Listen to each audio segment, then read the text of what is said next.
Good evening and welcome to Sporlitiks, where sports and politics mix and mingle. I'm Stacey Johnson. Joining me tonight is Keith, the constitutional conservative, Stephen, the independent thinker,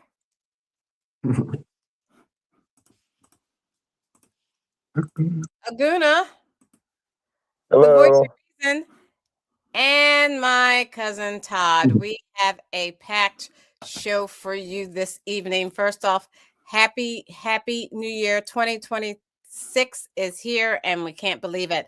As the Venezuelan President Maduro and his wife was captured by U.S. military, indicted by the Southern District of New York, and pled not guilty.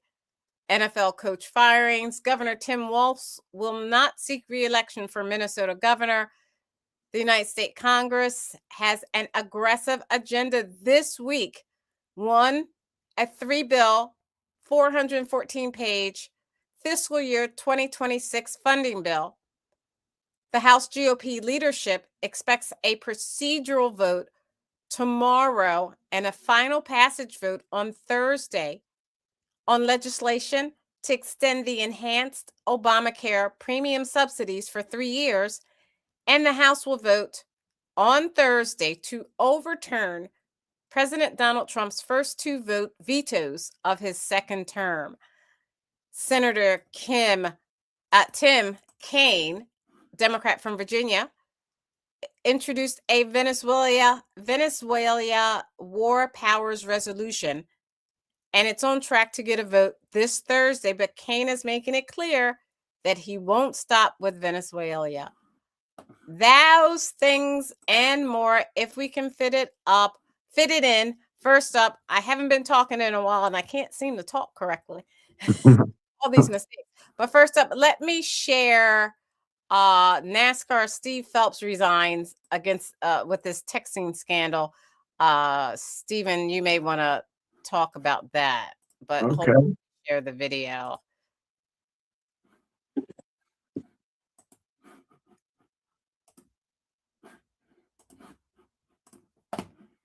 I think we've been off too long. I'm losing my touch. You get it back. It's like riding a bicycle. Commissioner Steve Phelps now stepping away from his role. Details limited as to why, other though that it was a personal decision is what we know. We also know that this move comes after controversial text messages that were revealed during the recent federal antitrust trial in a federal courtroom in Charlotte. The lawsuit was filed by 2311 Racing, which is owned by Michael Jordan and Denny Hamlin and Front Row Motorsports. So newly released messages show Phelps made inflammatory remarks about Hall of Fame team owner Richard Childress, calling him a, quote, stupid redneck who needs to be taken out back and flogged, end quote. Well, he later said in court that he regretted his comments and apologized to Childress. Phelps was appointed as the first commissioner of NASCAR less than a year ago in March of 2025. But he's now been employed with the top racing series 20 years. NASCAR, though, has not announced any additional leadership or personnel changes. Officials say there are no immediate plans to replace the commissioner role or to be able to seek outside leadership. Phelps will transition out of NASCAR by the end of January. For the latest on this developing story, you can head to our website at qcnews.com. Queen City News. Okay, Yeah. Stephen, do you want to talk about what's going on there? Yeah, I don't know for sure, but I think maybe they might have had a spat or something like that, and maybe was mad at maybe he had a few whiskey drinks or something, and just got really mad and then sent it out like that. Because it doesn't seem like something typical. Could you imagine, Stephen, if he'd said that about let's take that N word out there and flog him? Boy, that would to a black. Oh yeah, I don't know. And I think either way, it doesn't matter. Who it is that's getting flogged, it's really a bad thing to say, and it is bad. And he should apologize, but I don't think he should be kicked out of society. He's just he said something silly, and it's just words, and I'm sure they can shake hands and go about their business. I think it's just something to keep NASCAR in the news. But if you want something else, it's a lot of people. Type of news. No, they don't need. But any news is good for anything you can bring attention to yourself and keep you relevant, and people won't forget about you, even if it's bad stuff. It's good to keep you relevant. and they Well, was the they person may change the points, huh?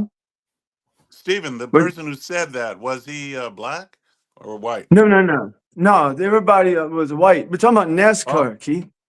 right. Yeah. Well, there are black. There is a black. Keith, why No, are you There's trying a. to make it racial? Why are you trying to make it racial? Why don't we just Well, I talk was about trying to make it sports? What's wrong with you? No, I I was know. trying to I make didn't it know. I didn't racial. know. No, I was Wait, doing that. I was doing it on why purpose. don't try to be a victim, all right, Keith? Why don't you wait till later in the show? You're trying to Yeah. do these whataboutisms. Just report let's just talk about the story and move on. Don't make it racial. I want to make it racial because that's what everybody does on the left. And every And time see, the here you N-word go. You're is going, you're thrown around. politicizing sports. Why don't you just Nope. calm down, Okay. Keith? Well, I know it's a new so year, does the but left. let's try to just be normal for once and not try to go after the left So every does the time. left. All right, So does the left. let's go on to the NFL. This season was a struggle for the Commanders. In fact, that's probably an understatement. But in Washington's season finale, with a third string quarterback leading the way, the Burgundy and Gold came away from Philly with a win. Team insider JP Finley has the story from Lincoln Financial Field. It was week 18, Washington against Philly, an NFC East battle.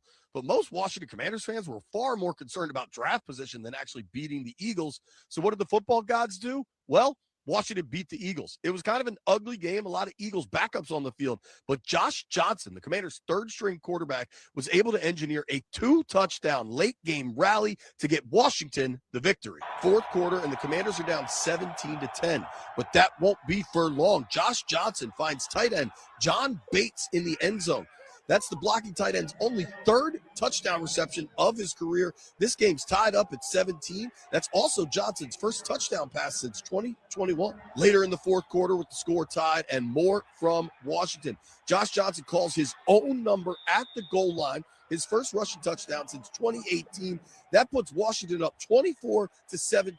The Commanders would go on to win by that score, getting their fifth win of the season, and Johnson gets just the second win as a starter in his long backup quarterbacking career. It's unexplainable, man. Like, I know to the rest of the world this might not mean nothing, but just the journey I've been on.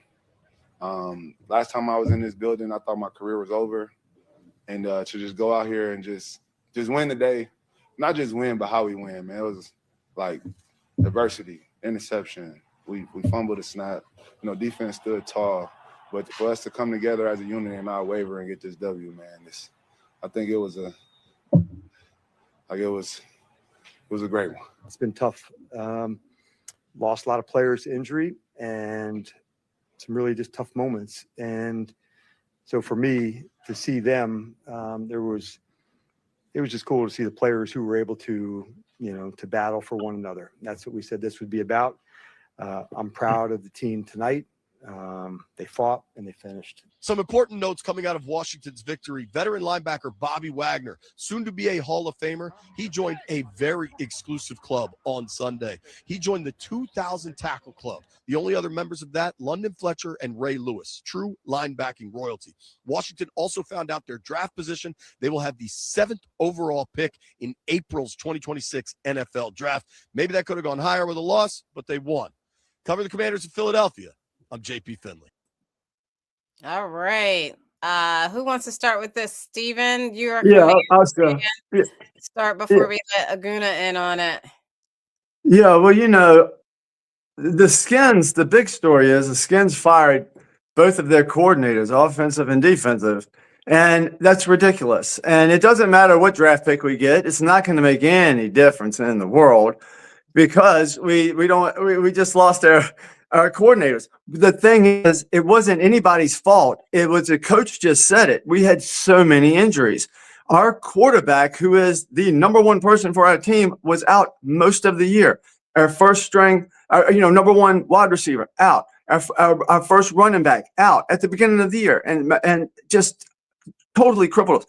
And we couldn't do anything. So injuries continue and continue and continue. Then at the end of the year, they don't look at the injuries and say, well, the year before we almost made it to the Super Bowl. They say, no, we just got to do something different. This is what's going on in the NFL that I don't understand is why do they get rid of coaches when there's circumstances that the coaches have nothing to do with. Like they'll take people off of their team, their best players off of their team, and the other players get injured. Why do these coaches and coordinators, why do any of them have to be fired? Because it's not their fault. It's obvious that what has happened is it's been a catastrophe because of injuries. I just think it's ridiculous. Just a thought. Aguna?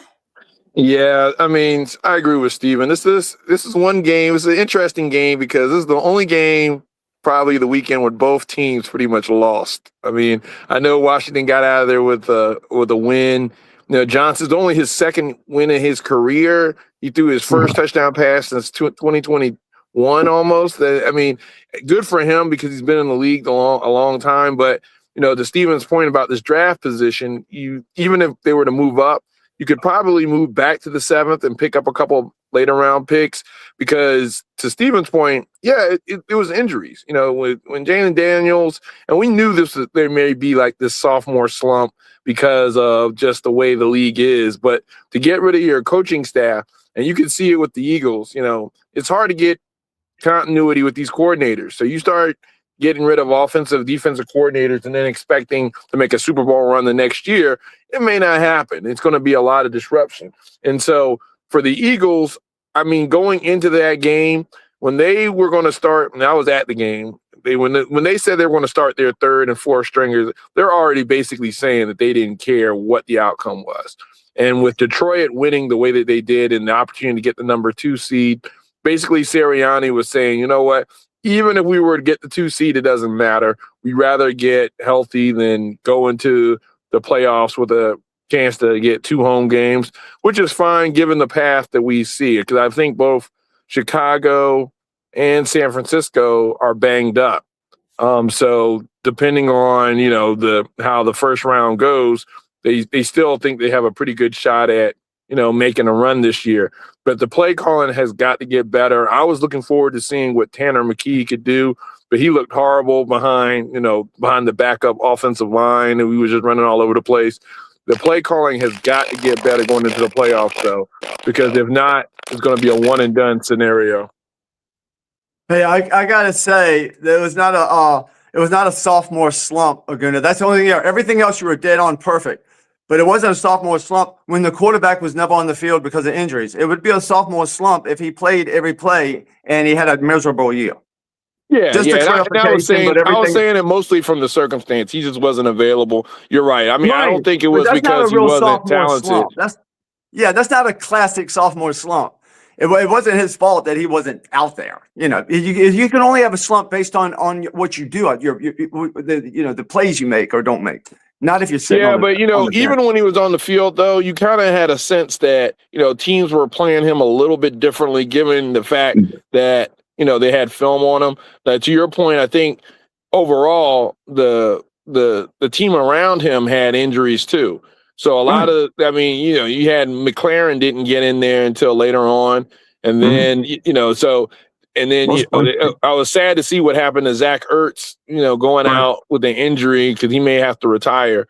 But the bottom line of it is, he should have a better year next year.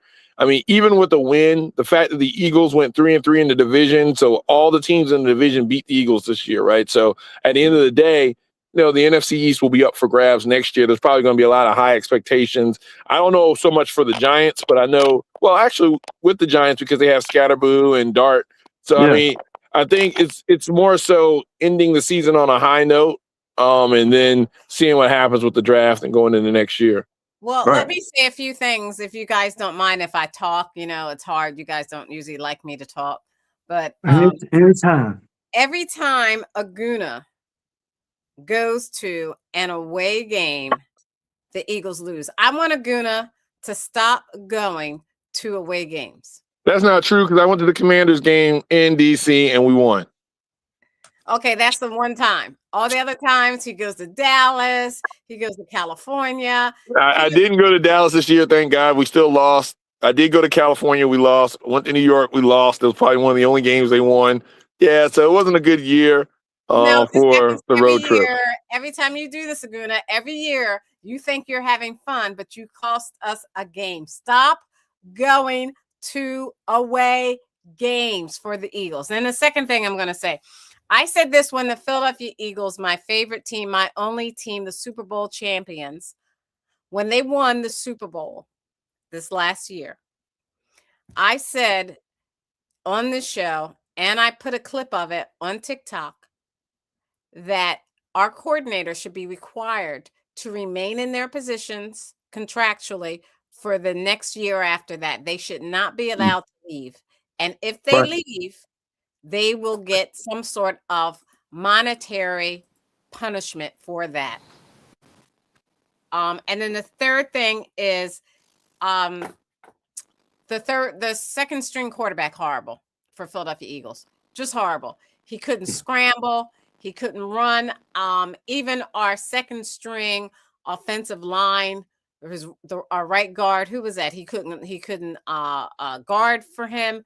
Nothing. I mean, he was just really, really bad. And it was. Yeah. I mean, so he was playing with a bunch of third stringers, and he was going against the Commanders starter. Now, I will say this. Those first couple of drives, you could tell where Tanner has a different pocket presence than Jalen, right? So he was throwing balls where, especially early on when they were trying to get Smitty his 1,000-yard numbers, because they let Smitty stay in the game for the first couple series so he can get 1,000 yards. Right. And he had some really nice balls out there to the outside to Smitty where he was trying to throw him open. So he got comfortable back there. I mean, at the end of the day, the coordinator told him, "Don't force it.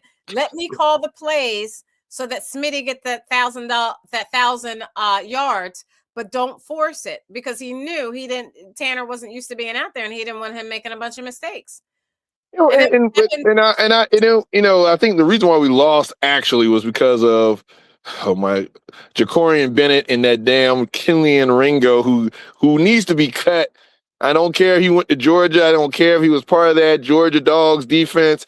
He actually is an alternate Pro Bowler for special teams, but he just looked completely lost out there. He was just he had his back to the quarterback in that touchdown run. He was just, he blocked. He looked like he didn't know where the hell he was.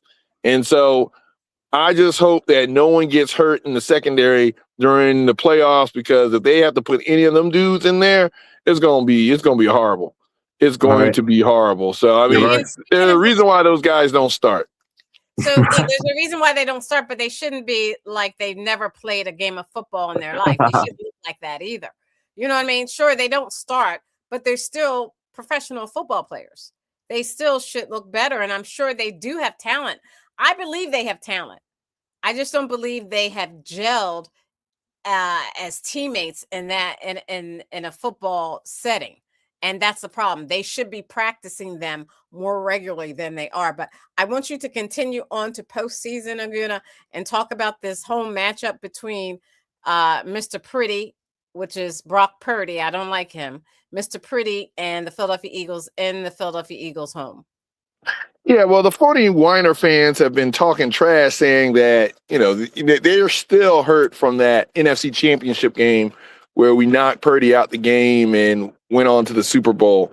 And so they're thinking that, this is kind of the rubber game, because they came to Philly that next year and they ended up beating us. Yeah. But here's the thing. Vengeance. So this is the third game in this kind of pseudo rivalry, right? And I think this Niners team looks completely different. They still have Kittle, they still have McCaffrey, but they don't have Ayuk, they don't have Debo, they don't have Bosa, they don't have Kinlaw, so there are a lot of guys on their defensive side and offensive side that they just don't have.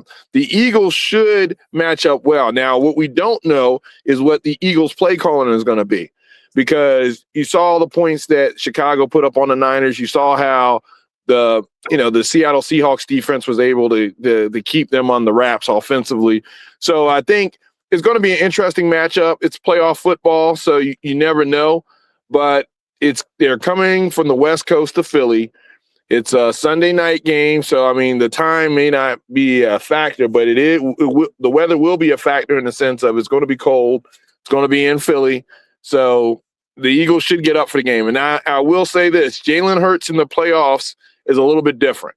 I know Jalen Hurts during the regular season, he doesn't like to run. He doesn't want to get injured. So he doesn't like to take a lot of chances. But I do think that once he gets to the playoffs, he's going to play a little bit different because he's playing for keeps. So I'm looking forward to it. I think we win. I think it's going to be close early on, but I think we pull away at the end. And I think we're going to end up playing in Chicago in the second round. Hey, Aguna, would you lay the 4.5 points? Do you feel that confident? Would I what? Would you lay the 4.5 points that you're favored? Would you lay those points? Or do you think it'd be too close?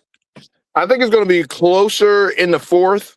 So you think it might I can see the Eagles. Game? I can see the Eagles in 4.5. It's playoff football, so you don't know. I think the only team that can beat the Eagles in this playoffs are the Eagles themselves. I don't think any of these teams can really match up well if we're playing our best game. So that's my thing. What about Seattle, Aguna? Seattle has Sam Darnold, and I just don't trust Sam Darnold in the playoffs. I think Seattle has a good defense. I think that's going to be an interesting matchup if we end up playing them. But to be honest with you, I don't think we play Seattle. Yeah, I think we play the Rams. I think we play the Rams in Philly for the championship game. I think the Rams are going to beat Carolina, and then they're going to go to Seattle, and they're going to beat Seattle in Seattle. And because I think Sam Darnold in the playoffs is still a statue. He's not as mobile, and even a Matthew Stafford coming to Philly, I think, is a liability. But the wild card and all that is going to be how Chicago plays against Green Bay, because I think Green Bay may upset Chicago if they're not careful. I think Jordan Love, that their team is banged up. They don't have Michael Parsons, but I do think that a Green Bay in a rivalry game like that may be able to upset them. I think it'll be the first time a 7th seed will ever have won, but I do think there's a possibility there of an upset. I'll take Chicago right on that game. If it was in Green Bay, I would take Green Bay. That's the only difference. Okay, you guys have not let Todd say anything about football. Todd, did you want to say something? He's going to talk about the Flyers.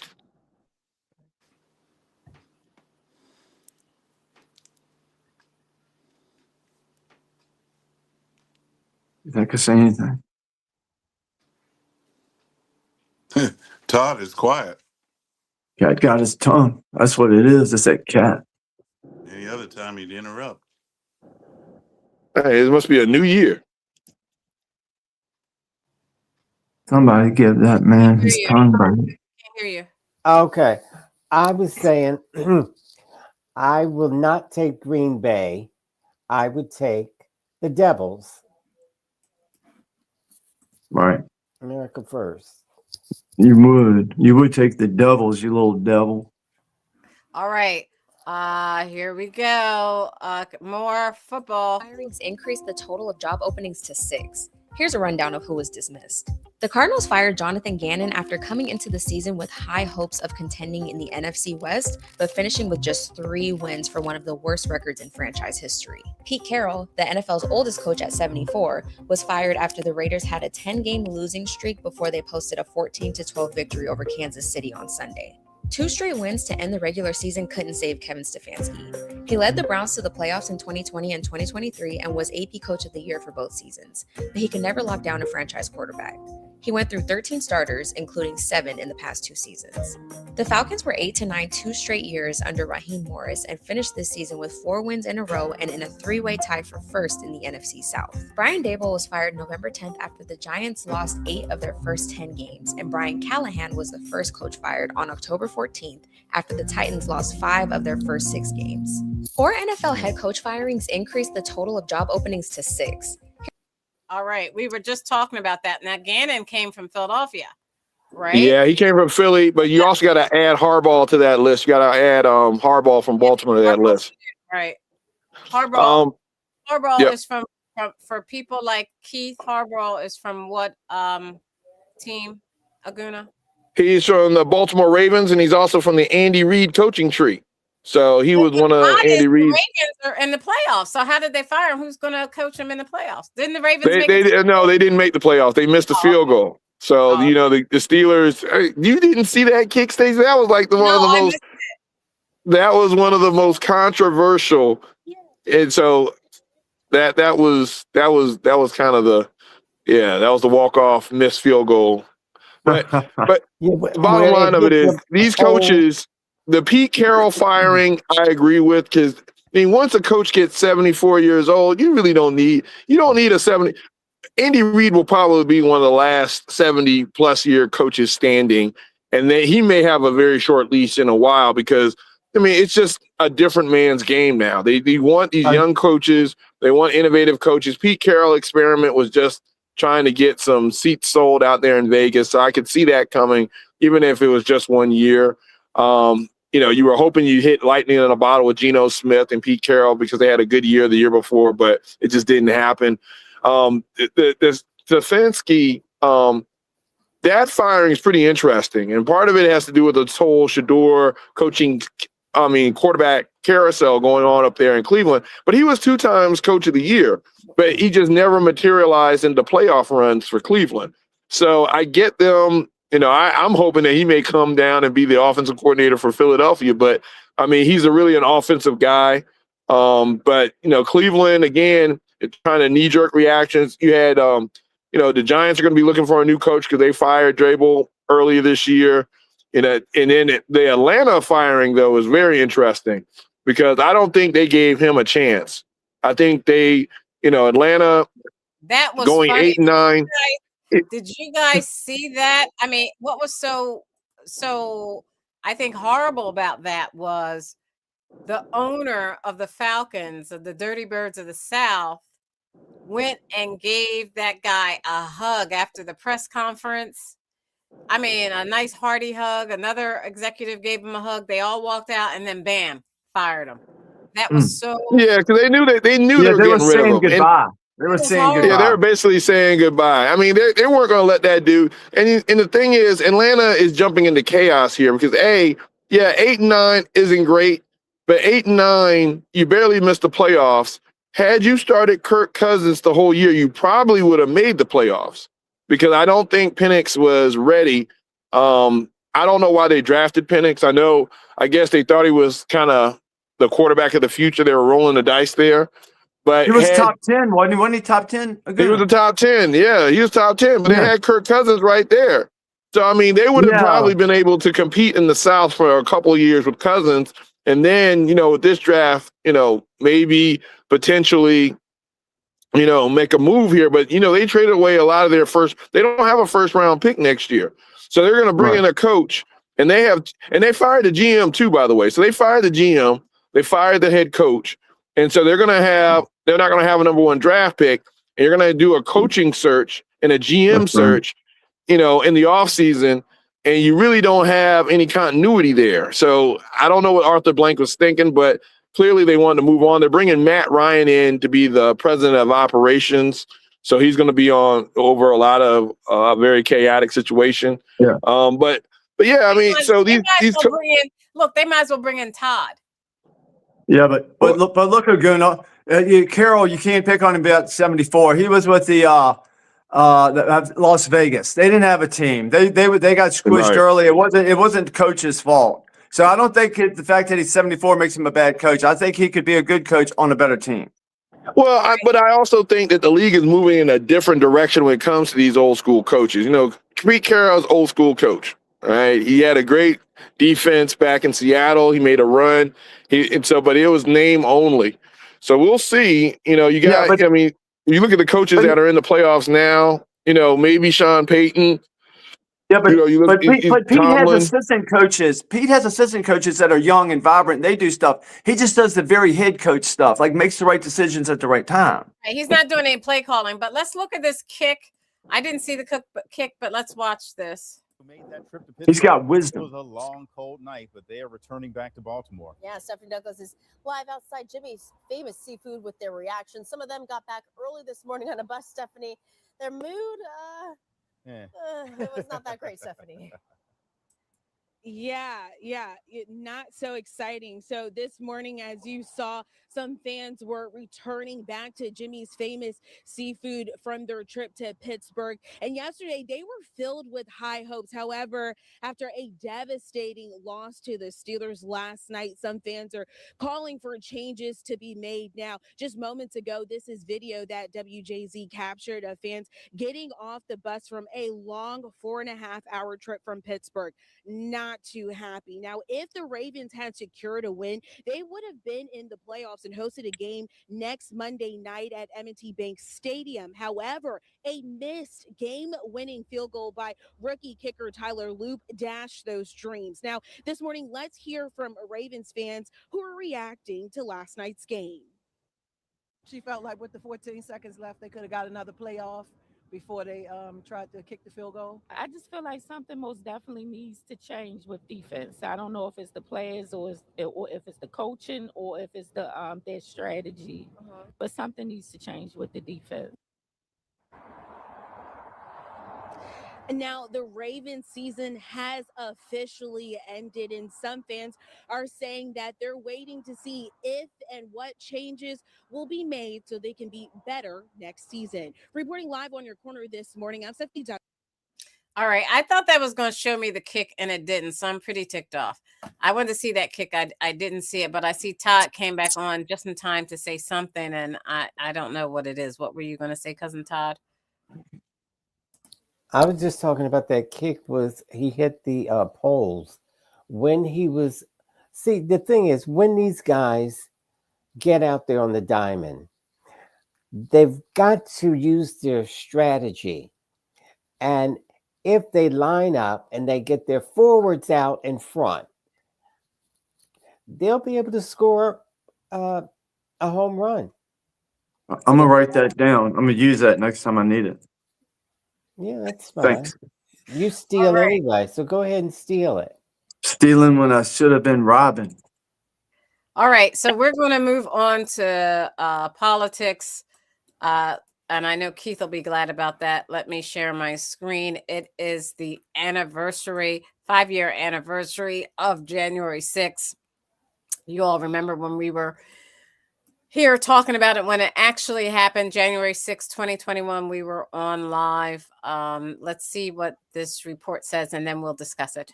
On January 6th, that date, it is a somber day in American history. Today marks 5 years since the deadly insurrection at the United States Capitol. The images from that day seared into our memory. On January 6, 2021, a pro-Trump mob stormed the Capitol, demanding the results of the 2020 presidential election be overturned. Law enforcement officers were attacked. Parts of the building were vandalized and breached. 5 people died. And in the years that followed, more than 1,000 people were charged by the Justice Department. Many of them later pardoned after President Trump returned to office. So on this 5-year mark, the day is being observed, but in very different ways. Our Jess Arnold is live on Capitol Hill this morning with more on 2 of the major events that are happening today. Jess. Hey there. Yeah, well, first, House Democrats are holding an unofficial hearing at the Capitol Visitor Center at 10 a.m.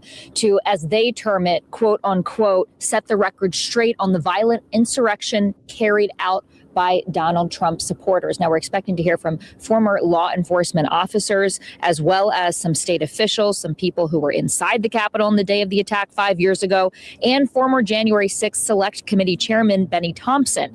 Now, that panel recommended that President Trump be prosecuted, but all charges were dropped after he won re-election. Also today, not long after that hearing at the Ellipse, a group of people who were convicted for the attack are planning a march billed as a patriotic and peaceful memorial to honor Ashley Babbitt. She was shot and killed by a U.S. Capitol Police officer as she rushed the Capitol with a couple thousand others on that day. Worth noting here, one of the organizers is the former leader of the far-right group, the Proud Boys, Enrique Tarrio. He was convicted of multiple charges, including seditious conspiracy for his role in the attack, and sentenced to 22 years in prison. President Trump pardoned him and more than 1,500 other J6 defendants on his first day back in the White House last January.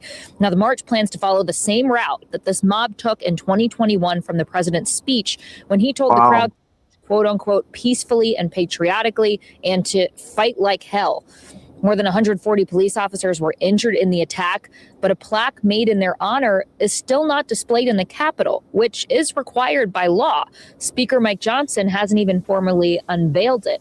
So about 100 members of Congress, mostly Democrats, have taken it upon themselves to hang up replicas outside of their offices, like Maryland Representative Jamie Raskin.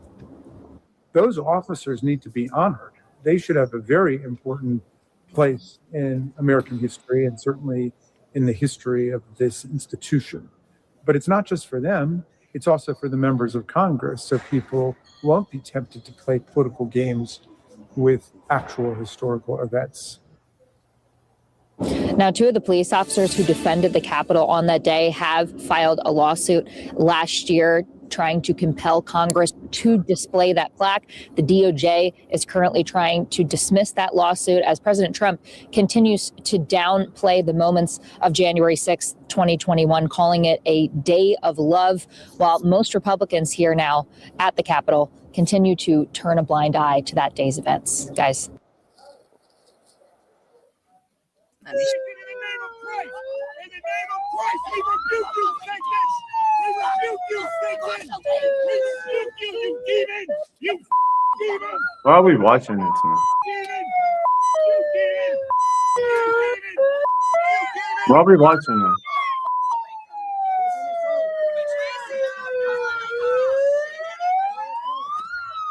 This is what happened today. Oh my God, the anniversary.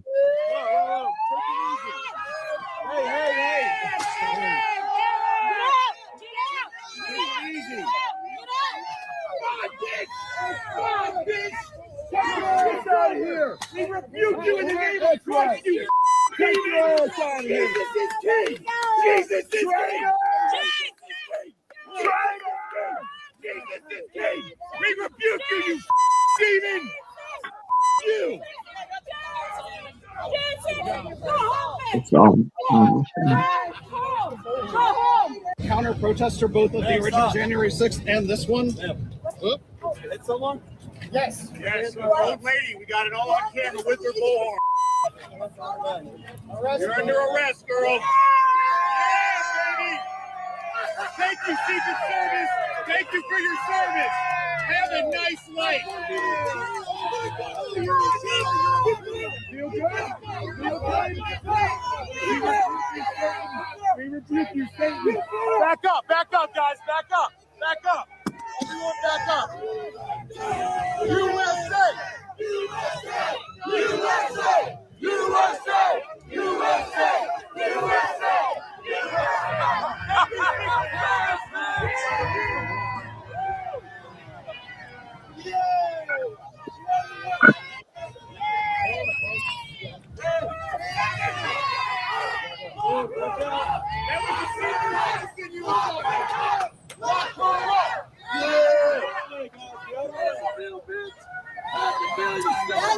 Assaulted me first. Get out of the way. Get out of the way. I'm pulling my Hover with Maduro. Hover with Maduro. Back up. Enjoy. Everybody go back. Everybody over here. Get back. Everybody back up, please. Back up. Everybody, I told you multiple times. Back up. All right, that was horrible. I mean, that was just horrible. That is not the way our society is supposed to be acting on our Capitol grounds. I think what started January 6, 2021 was not indicative of democracy in America, and it has spread so that on a day and an anniversary to think about the lives that were lost, this is what happened. It was What horrible. lives were lost? What lives were lost, Stacey, please? On January 6th, the lives that were lost. What lives were lost on January 6th? There were multiple lives. No, there weren't. There were two lives, and they were Donald Trump supporters. Officers were. That's a lie. You're spreading the lies that have already been debunked. She was. I can't do this every year. You still don't know what's going on, Stacey. That's cool, man. We know what's going on. That's cool. You just don't have a clue. Okay. What you're doing is you're reading what they're telling you. What they're telling you, they're continuing the lies. Make it concise, very quickly. I did. I'm cool. We straight. I'm done. Okay. All right, Keith. No, I said Steven's back, Todd. Anyway. Well, this is my hill that I will die on. One about I an would anniversary of I would one agree of with the Steve. most shameful times in our nation's history. By our Oh, I don't think government. so. That Not at all. it's the most shameful time of our government. That what they did to the people. One Yeah. of the most. You know what? You know Yeah, what's our shameful government also, does a lot of Stephen? shameful things to our people. Yeah, and I think Stephen will agree with me on this one. Seattle. We don't even talk about that, Stephen. You know, the police officers that got killed. You know, in Seattle. Talk about Seattle back there with Black Lives Matter when they occupied a city. Oh, you But going they back? were Yeah, you going back in history. Yeah, they were Yeah, we got to armed. learn from that history, but I They can't relive They're it, man. hijacking your Stephen, show. they were I'm not obviously hijacking. I armed. wanted him to make his point. Well, Yeah. he changed the Let subject. me make my point. He My changed point the is, subject. in Seattle, they were physically armed. They were obviously armed. He January does this 6th, every year. you saw no military. He's going to deflect. Isn't that right, January Stephen? 6th was No, not no, an insurrection. If you do, you Am don't I know the English correct? language. Yeah, you're All right. Am I right. And correct? it was never an insurrection in Okay, thank January you. 6th. Too much talking. Stephen, don't Luna and then did Cousin they Todd. not occupy? Did they not They did. They occupy? occupied. Yes, they Okay, did. thank you. They Thank you. were committing the insurrection, not January 6th people. They weren't. That's Thank you. not true. Is Seattle the capital? God. Is Seattle the They capital? occupied Yeah, a they do. town. They That do. doesn't matter. Seattle does have a capital. Go and look at what's the capital of Washington State. Doesn't matter, sir. They occupied a Well, town I think it does based militarily. on the definition of insurrection. Okay, thank you. Sir, Aguna, that's it. thank you. Okay, Okay. that's it. Thank They you. were not Aguna, They armed. took over January 6th. towns. Man. That's not the definition of insurrection, though. But Aguna, go ahead. and then Cousin Todd. That's all right. Neither one qualified. Okay, I'll give you that. Neither one qualified. Sorry. Go ahead. Yeah. Go ahead, man. What's happening is Steven is crazy and he keeps over talking, and you won't throw him off the show for some odd reason. He keeps going back and forth. He's a flip-flopper. First, he said those people should be in jail for what they did. That And was on then that day, he but when we flipped found out more it. information, So but this then I was- had changed my when he mind. flipped up, It was a then setup. he flipped it and said it was Antifa. And I said, okay, if it was Antifa, should they go to jail? He said, yes. And the FBI. I said, if it was the FBI, should they go to jail? He said, yes. Then he flipped it again and said they should not go to jail. So Yes. I said, the people who stormed the Capitol, he said, they were let in.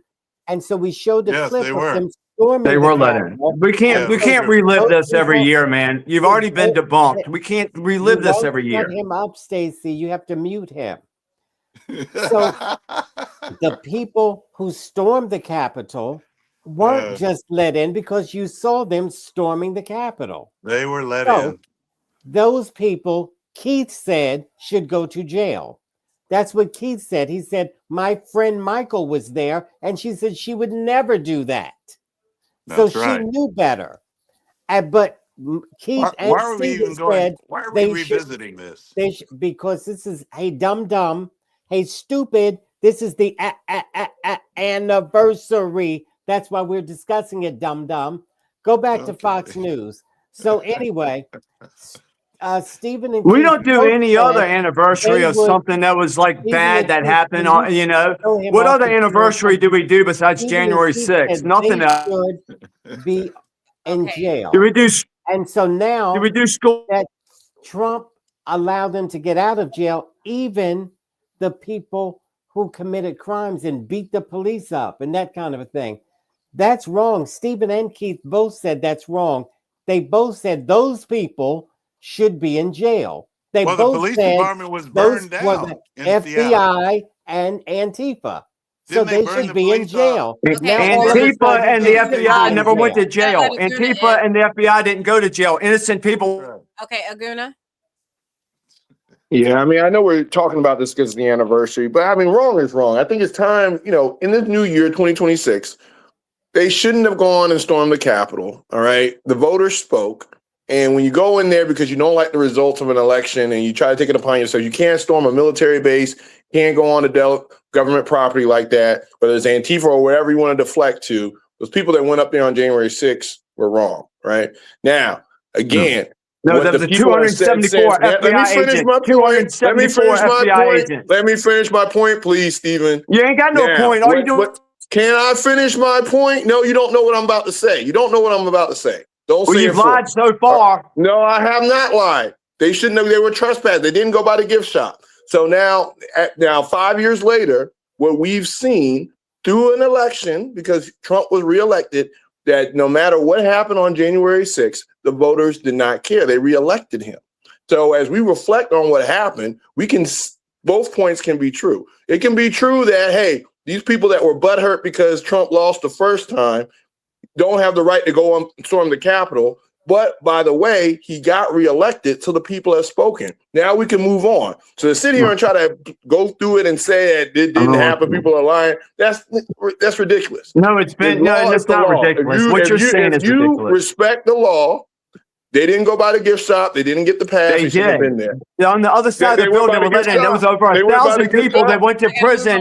No, you can't get let in. And if they got let in, it was unauthorized. You can't just let people in there. The cops let them in. I don't care if a cop let them in there. They don't go to, you don't go to jail for 4 years for being walking around when the cops let you in. Don't be stupid. Authorization to let them in there if they didn't go by the gift shop. You know better than that. No, go. So, Stephen, I want you to go and run up in the Capitol right now, see if you don't get arrested. Thank you. Just launched tear gas today at demonstrators in Tehran's Grand Bazaar, the beating heart of the Iranian economy. Those demonstrators had been sitting in one of the alleyways in the labyrinth-like corridors of the bazaar. It's unclear what sparked the confrontation, but the protesters fled after the tear gas was fired and the bazaar shut down. It shows just the depth and the breadth of these protests that started back in December. So far, activists say that at least 35 people have been killed and 1,200 others have been arrested by security forces. Iran's government really hasn't provided an overall casualty or arrest figure yet, but they did acknowledge that there was an incident in Western Iran in which security forces raided a hospital looking for demonstrators. This all stems back to Iran's ailing economy. The Iranian rial, its national currency, is trading at 1.4 million to $1 US. It hit a record low on Tuesday, and it looks like it's going to continue to fall under the pressure of international sanctions, mismanagement, and other economic issues. Now, also pressing on the Iranians are food supplies. We have seen a lack of imported rice as well as cooking oil not seen on Iranian shelves. That's in part because the rial is changing so much in its value that retailers and suppliers don't want to put it on the shelves. Also, we've seen price hikes in chicken as well as cheese. This will continue to pressure the Iranians, and as the rial falls and needed goods become more and more expensive for them, it's likely that's going to provide more fuel for these demonstrations that so far the Iranian government has been unable to stop. That U.S. oil companies would be expected to go into Venezuela and spend the billions of dollars needed to reconstitute oil production capacity there. Apparently, that process has not started. I'm sorry. Let me Hey there, Kelly. The UN Security Council went into emergency session this morning to discuss the U.S. military action in Venezuela over the weekend. And so we're getting some fresh reactions from world leaders.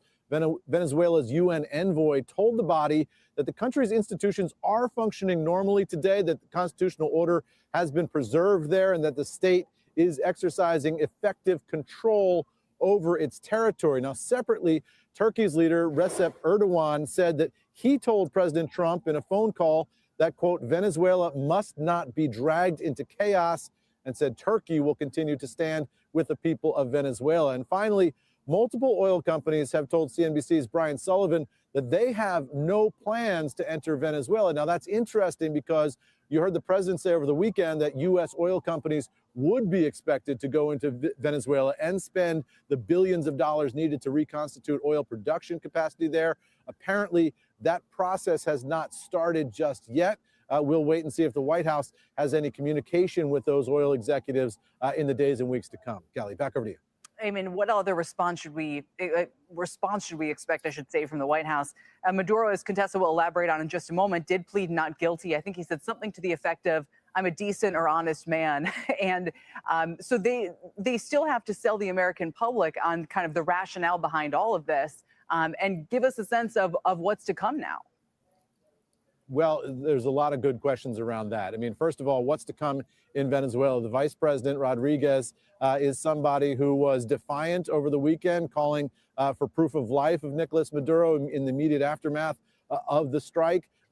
Later through the weekend, she became a little bit more conciliatory toward the United States. She was sworn in formally as the president there. So the big open question is, can the U.S. government sort of co-opt the remnants of the Maduro regime in Venezuela and sort of pressure them to do what the U.S. wants, even without sort of a formal takeover of the country in any legal way? That seems to be the Trump administration strategy here. And then, Kelly, the other big questions are, the president was talking very aggressively about Cuba and Greenland last night on Air Force One as he came back to the White House after his 2 weeks in Florida. He said on Cuba, he said he thinks that country is poised to fall because it was dependent on Venezuelan oil to prop up the economy. That might be gone now. And so the big question is, what happens to the Cuban government in the wake of all this? And on Greenland, the president said, I'll talk to you about it more specifically in 20 days. But he said the United States does need Greenland for U.S. national security purposes.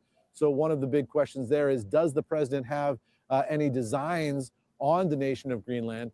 And how would the European Union and NATO react to any moves by the U.S. there? So some big open questions geopolitically here at this hour, Kelly. And I can tell you traders are busy trying to game out what the odds are of, action on it. Okay, let us talk about that. Venezuela and Greenland and Cuba, and the fact that the United States military went in and arrested Maduro and his wife, Celia. Start with Keith, then Stephen, then Aguna, then Cousin Todd. Does the United States have the right to do that? Keith.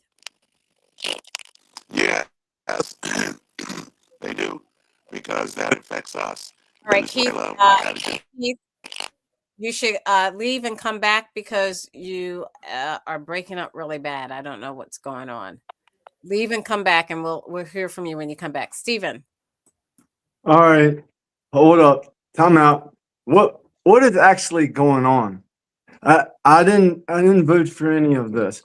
We're just going to go to any country we want to remove their leader, take it over, take everything they have, and do what we want, that we've accused other countries of doing. Like, we can't let China do this, we can't let Russia do this, we can't let these people do this, we can't let people do it, and we're doing it. We're actually like, this is like colonialism on steroids. By God.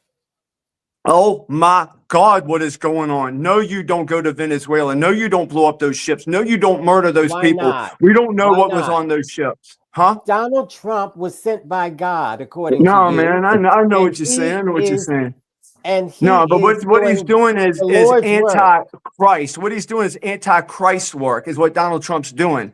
We're just going to go in there and do whatever we want. We're going to take over every country. We're going to take over Cuba now, take over Greenland. That's not cool. That's not what I voted for. Donald Trump himself said he didn't want to interfere in other countries' business. He don't want to be the policeman of the world. That's why I voted for him. He said, I don't want wars. I don't want anybody dying. And he blows up civilians in their boats that he says has drugs.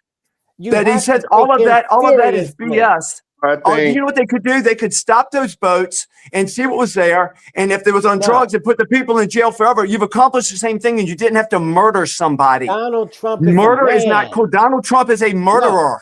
No, Donald Trump is not a murderer. He's that was not what that was not an act of war. They were not an imminent threat to this country. All right, they were not an imminent threat to this country. Stephen. Wait a minute, let's have Keith. Keith. I don't know if you're gonna hear me or not because of this sound. Yeah, we can hear you. Yeah, you must got that cold that's going on. I don't know what's going on here, but anyway, look, Donald Trump, the enemy doesn't want me to say this, the prince of the power of the air, but I'm gonna say it anyway. That Trump is doing what's good, because it says here in Psalm 82, says, "Give fair judgment to the poor man, and the afflicted and the fatherless, the destitute, rescue the poor and helpless from the grasp of evil men." And so Trump is rescued the Venezuelan people from a evil dictator who took over, who was not elected duly, but he usurped his power through military might and became a dictator. The proper person who should be in charge is Machado, and she is coming back. She was in exile. So hopefully she'll come back. And Trump said, he's already said, that we're going to occupy until we can help them get in order, their country. And we're not going to be running the country forever. We're going to Right. we're helping them to get order back to their country so that hopefully Machado, can take power. And see, we got to get rid of those thugs because he's got a lot of thugs in there. And they did Maduro is affect, a and conservative, Keith. let me just say this. Una. They did affect us with drugs because they were chief usurpers with drugs, bringing to this No, they country. won't. And No, they were that not. is a fact. That's not a fact. I mean, That's a lie. They not told you. fentanyl, Keith. So here's my thing. And Stephen, this is what you voted for, and I don't know why you're so upset about this, because at the end of the day, if you look at what Trump is doing, he's doing exactly what he told you he was going to do, right? So more so than first thing, let's on the surface, one, Maduro is a bad guy. All right, he's a bad guy. We can't sit here and argue that the world is a lot better place or not better place because we got rid of that guy. Now, also, a lot of Venezuelan oil went to China and also supplied Cuba, as you said. So Trump is playing chess now with the world oil supply. And if you go back to his economic policy, and I never agreed with tariffs, right? I never agreed with tariffs. I was anti-tariff from the beginning. But one of the things his economic advisors were trying to make the case for was if you lower energy costs for the American people, then as well as use tariffs, that can help bring down inflation. That can help lower the cost of groceries because you're lowering energy costs. And what Trump is doing is he's solidifying influence on the global supply of oil around the world. Because, remember, he threatened Iran. He said, okay, Iran, if you do anything with these protesters, I'm going to bomb you again.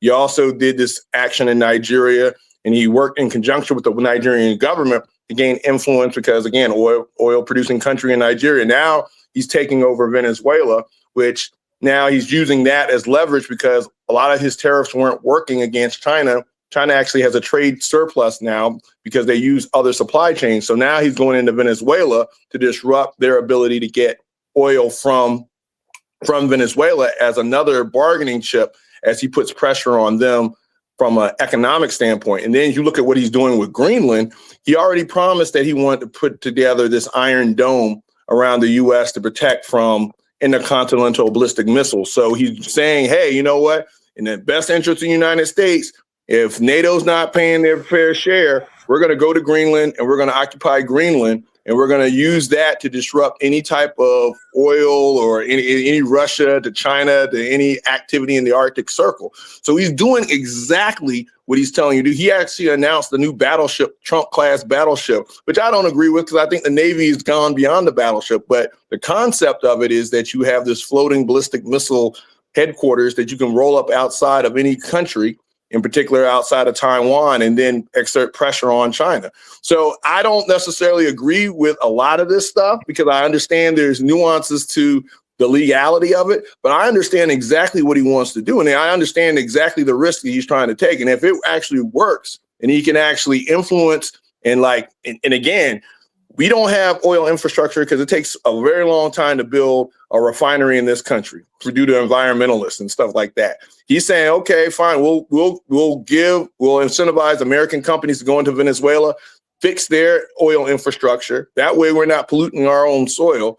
And then we're going to use that to pressure China, to pressure and to also pressure Russia and all this other stuff. And I remember Nas coming on the show talking about the impact of the OPEC, right? Because it's an oil cartel. They're setting the price of oil around the world.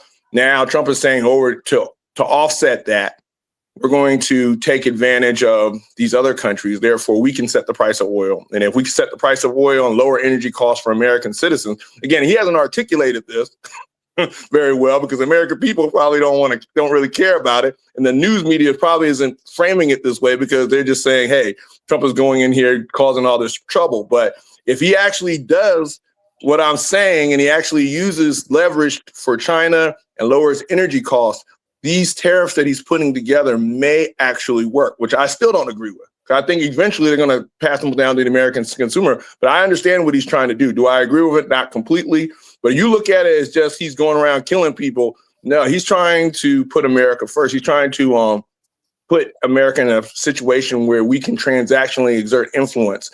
And we are moving into a period of American imperialism. Now, whether or not you agree with that, that's up to you. But we're moving into a more imperial posture in the world just based on these actions he's done in the last couple months. You don't want this. Say this, and then cousin Todd. For a Gang of Eight briefing on the operation in Venezuela. What's very important to acknowledge here is that this is an operation that did not require prior consent of Congress, prior authorization of Congress. The more we learn, the more we realize how fundamentally corrupt this action is. It has nothing to do with Venezuelan people because it appears as if they are leaving Maduro's party in charge. The repression will continue.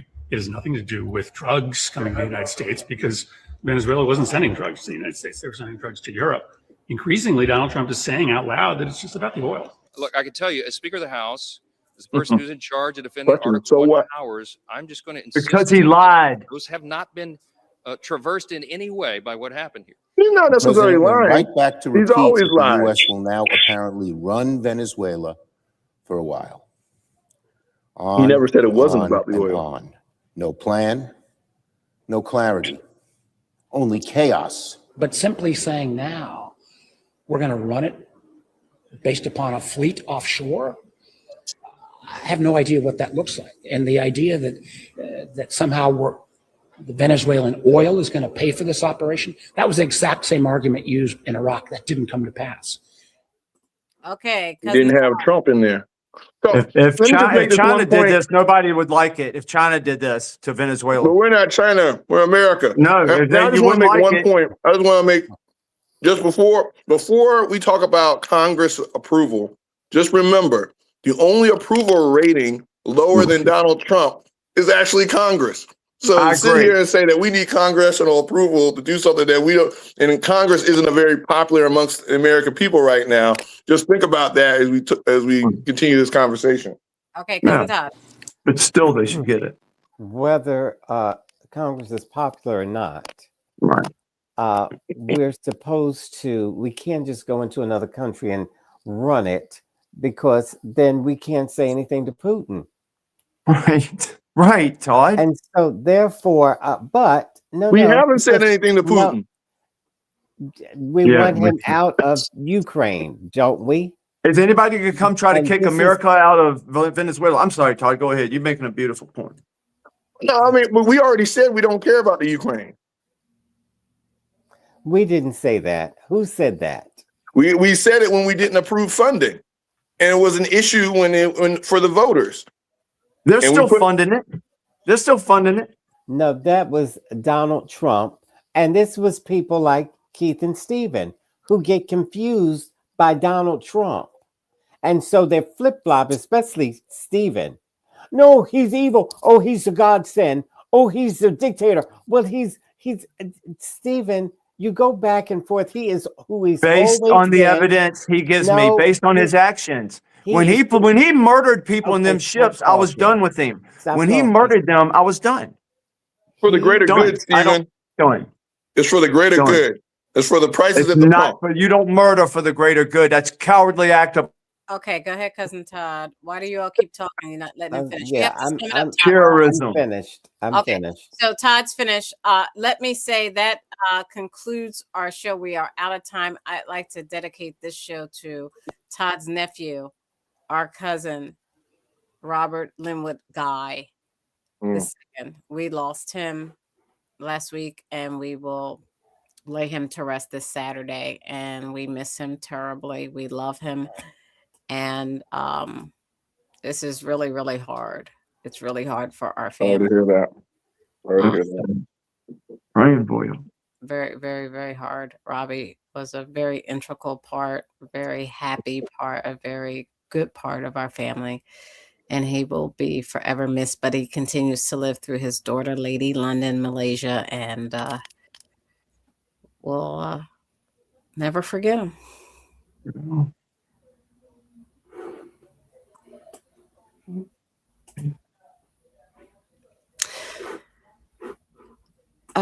To our first responders in our communities, you make our lives livable. Thank you, thank you, thank you to the women and men of the U.S. military for all that you do in sacrificing your lives so that we are free to say whatever we choose on this show. We are forever indebted. On behalf of Aguna, the voice of reason,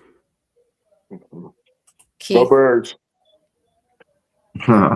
constitutional conservative, Stephen, our independent thinker, and my cousin Todd. Surprise. I'm Stacey Johnson. Let's keep this conversation going on Stephanie Stallworth's The Flow Television Network. Like and subscribe to our YouTube channel, Sporlitiks on YouTube. Like and subscribe to us on TikTok at sporlitiks.com.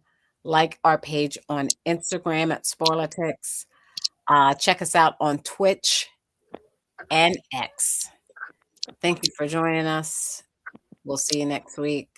Happy New Year. Good night. Happy New Year. Happy New Year. Happy New Year.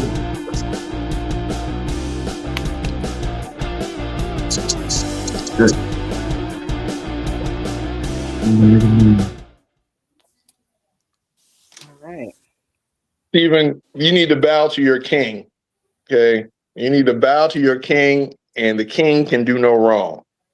Jesus? Talking about Jesus, right?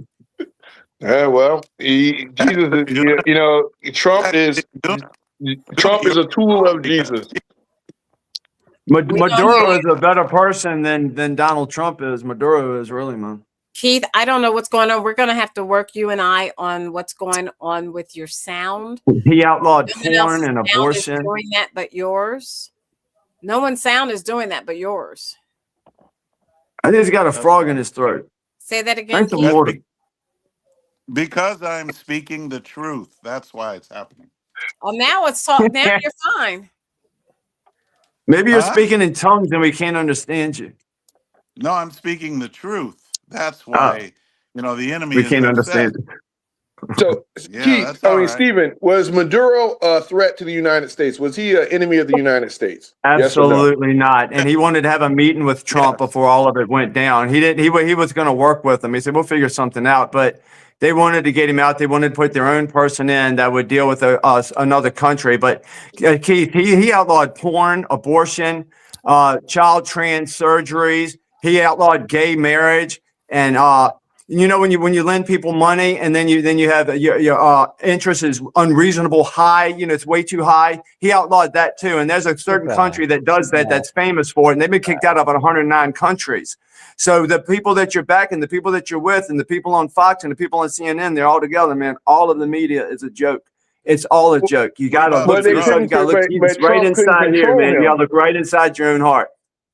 You got to look at your own heart and remember that murder is murder, first of all.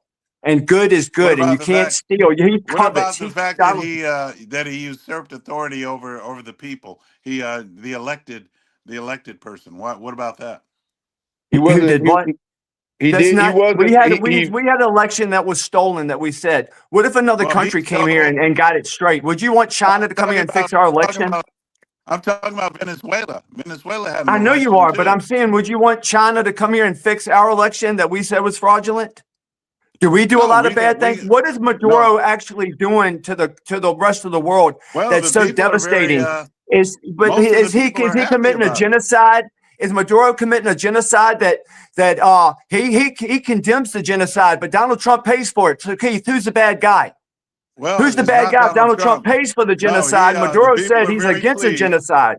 You know why they get rid of him? Because he was against that country I just mentioned. They'll have another election, and they will choose the person they want. No, they're not going to have another election. It's been inserted. This is what we do. This is a coup. This is what they're doing. They can put their own person in, Keith. Call it an election if you want. We're against this, Keith. I did not vote for any of this. No, I didn't vote for this. Absolutely, I did not. I did not. Donald Trump said he wasn't going to go into countries and do things like this, and he did. He said he was going to put America first. That's not putting America first. America It first is is putting America not giving first if he's Israel gonna all of control our the oil money and lower our and not costs. giving everybody all of our money and No, he taking said he's care of going to us. use their money to pay for our stuff. What now? He said he's going to use their money to pay for our stuff. He said he's going to use the oil money to offset the impact of tariffs in this country. Oh, okay. He's going to use but you don't Greenland take to, over sovereign countries. That's not what you do.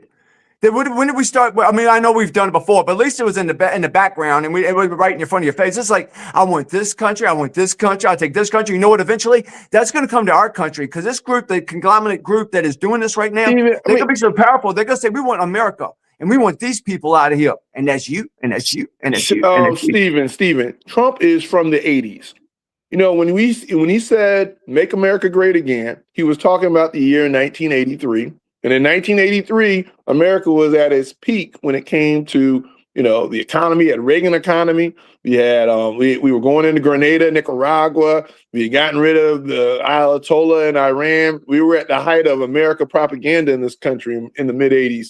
So he said he's doing exactly what we did back then, going in there, taking out dictators that we couldn't control, and putting in our own people that we can influence. Now the thing is, he's mandated by Congress and the American people to do this, because look, guess what? No, he's not. We have the judicial This dictator branch. wasn't doing anything to us. He wasn't a threat to us. It doesn't matter. It does matter. That's none of our business. That's a sovereign country. That's none of our business. He wasn't cooperating with the United States. Venezuela didn't cooperate. He couldn't. Even though he said he did all those things you mentioned, Stephen, he was still selling oil to China, and we need to leverage that to get out of the trade deficit with them.